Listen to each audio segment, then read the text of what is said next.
There's a lot of confusion today in the dating industry, in the dating market. We don't have structure. We don't have direction. People go from friendship to intimacy. Some people go from friendship to romance. Some people go from the beginning to the end in just one day. So we need to bring some structure. We need to bring some understanding. We need to bring some clarity to the dating market so that people will understand what they need to do to reduce temptation, to reduce confusion, to reduce toxic situationships that we see today in dating. So we are going to look at the 3 stages of biblical dating. We're going to explain them, stage 1, stage 2, stage 3. And I want you to pay attention. Every time we hear people are dating today, the first thing that comes to everybody's mind, including the daters and the people that are watching them, is romance. Because people go from day 1 to romance, and that is not what it should be. The first stage in dating should be the discovery stage. The discovery stage is supposed to be the first stage. In the discovery stage, it's supposed to be where there's a lot of curiosity. That's what happens in the discovery stage. There's a lot of curiosity. Sparks are flying. There's attraction. There's novelty. You are meeting somebody new, maybe at church, maybe at work, maybe in the community where you live, or any other place where meeting people or dating people is allowed. When you meet people for the first time, you don't know much about them. You don't know who they are. You don't know so much about them. You are expected to start to observe them from a distance. Observe them in a group. Whether you call them seeing them, meeting them, dating them, it's better that you watch them first in a group. It's not the time to dive in deep immediately and start to do high pressure dating. No. It's the time to be in a holding pattern. You are in a holding pattern, you are watching. A lot of sparks are flying, but you don't fly in as let's see, let's do that, let's do that. No. If you want to do it safely, because you're not even sure that you have lasting, abiding interest in that person. So you are trying to discover the person. You are watching the person from a distance. You are asking questions. Some people go online, check your online profile, what you have posted. That tells them a lot about you. Maybe what you said about feminism, what you said about abortion, what you said about Christianity, what you said about God, what you said about prayer. They can learn, they can glean a lot about you from what you posted online. When you start to show interest, when you start to develop interest in somebody, opposite sex, that's not the time to immediately rush into romance. A lot of people make mistakes because they think that from day one, there's attraction, from day one, there's chemistry, so you rush into romance. No. From day one, there's attraction. From day one, there's chemistry. From day one, there's novelty. What are you supposed to do? You're supposed to be circling around like an aircraft that wants to land in an airport, but the airport is not cleared, so you're in a holding pattern, you are circling. You are watching the airport, but you can't land. That's exactly what you're supposed to be doing in the first stage. Exactly like an aircraft that's approaching an airport, but you can't land. You're in a holding pattern. You are circling over the airport severally, repeatedly. What are you doing? You are watching to see if you will be cleared for landing. When you meet somebody for the first time, and there's attraction, and there's curiosity, and there are sparks flying, you think you like her clothes, you like the way she talks, that's not the time to immediately dive in and start to do this or start to do that. No, because you don't know if you really have an abiding interest, a lasting interest. What you have that time is not love. Most times it's just limerence, it's infatuation. But the mistake a lot of young people make is that at this time that sparks are flying, they're flying like the eagle, they dive in. No, because you may fly in and sometimes even commit fornication or sleep with them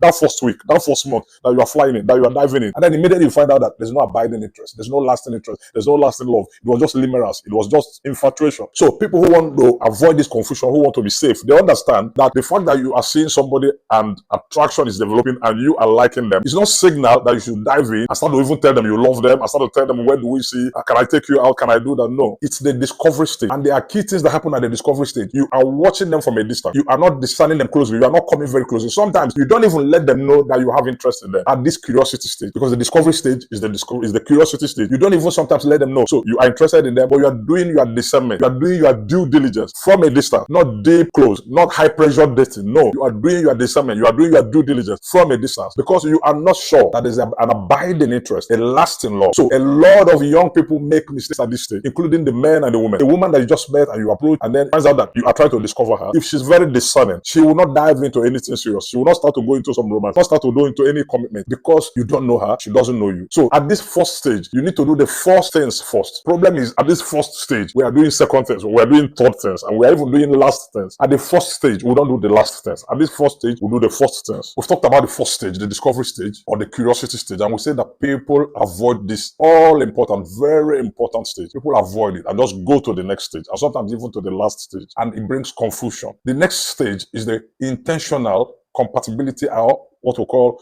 courtship stage. We used to call it courtship, but today the word courtship is not as popular as it used to be. So people just say compatibility stage. In the first stage, it's chemistry, it's feeling, it's emotion. But we must come to this stage where we are looking at fundamental foundations that build structure. What does that mean? We're looking at alignment. That's the most important thing we do in this second stage. Do we have alignment? Do we have values? Do we have things in common that is enough to sustain a marriage? That is enough to show that we are suitable as a husband and wife? Compatibility means, what do you think about family? What do you think about having children? How many children do you want to have? When do you want to have them? What is your parenting style? Do you believe that if a child does something something wrong that the child can be punished? Or do you think that children cannot be punished? You are seeking alignment in your value. You are trying to see where you agree with her and where you disagree. It's not just family. In finances, you need to try to see, do you have values that are agreeing? Bible says two cannot work together except they be agreed. If you are not agreed, your marriage will be very stressful, very distressful. For two to work together, they must be agreed on very important things. And that's what you do in this stage. You start to be exclusive. You start to be official. You start to sit down to talk for hours and hours and hours. While purity is still a priority, even at this stage, you start to talk more to see, what do you think about money? What do you think about making money? What do you think about saving money? What do you think about multiplying money? What do you think about retirement? Do you think it's good to invest money in gambling? Do you think it's good to put money in buying stock? Do you think that the only safe investment is real estate? Do you think it's good to give money to church if they believe in going to church?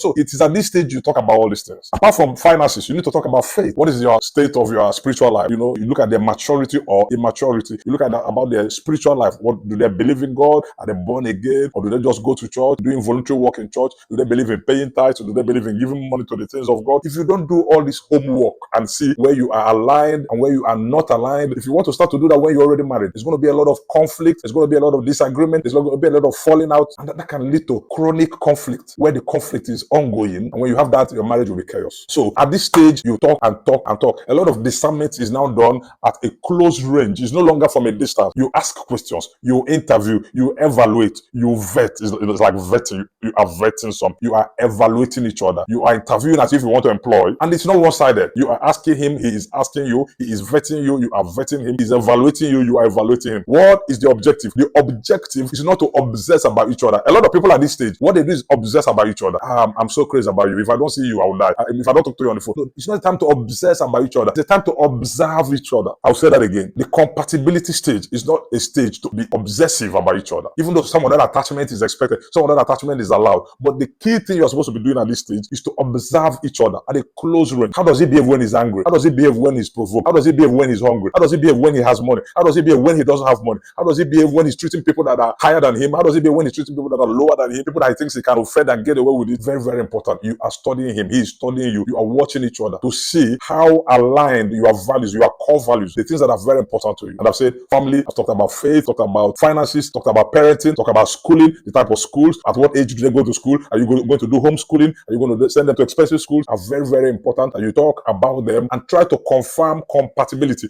Compatibility takes time. What happens immediately is chemistry. You cannot build a marriage on chemistry. You build a marriage on compatibility.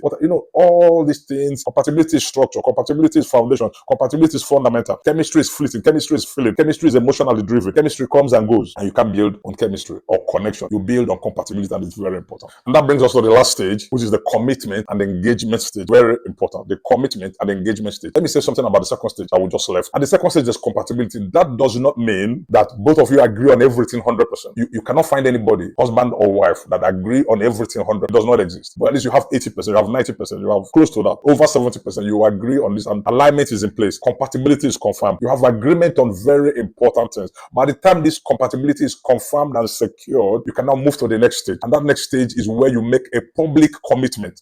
All this while you've been dating, you are committed to the process. You are committed to the person you are seeing. But now you're going to make it, you're going to involve the family, you're going to involve the church, you're going to involve the community. It's at this stage that you start going to marriage committee, you start going to pastor, start going to her family officially. What happens at this stage is you make a promise to marry. That's why we call it engagement stage. You plan for marriage. You prepare both church, pre-marriage counseling, premarital counseling. You do premarital counseling. You go to church marriage committee. You see pastors, you see mentors. All these things are done publicly. So everybody knows, okay, so the reason Sammy is going to marriage committee is because he wants to marry Jane. Everybody now knows. The marriage committee knows, the pastor knows, the church members know, the families know, everybody knows. It's no longer private, it's now public. So commitment is expected to happen after compatibility is in place, not before. The church committee is supposed to be involved after compatibility is in place, not before. So the family is involved, the two families. Some people say you're going to do, what is it called, introduction. You introduce yourself officially to the family of the girl. Engagement, her preparations are now in gear, top gear. You are preparing, you are planning for the marriage. The church counseling, there are some churches where you do structural classes for pre-marital marriage class to make sure that the logistics for the marriage, everything is in place, everything goes smoothly. So if you have followed the first stage, the discovery, the curiosity, then the compatibility to courtship, and now engagement and commitment, we will have a smooth process and the marriage will be what it is supposed to be. If you are new to this channel, my name is Forward JP Forward, and I will encourage you to watch our 7 questions to ask on a first date. If you're a returning watcher, please subscribe, share, and let's see you on the next video.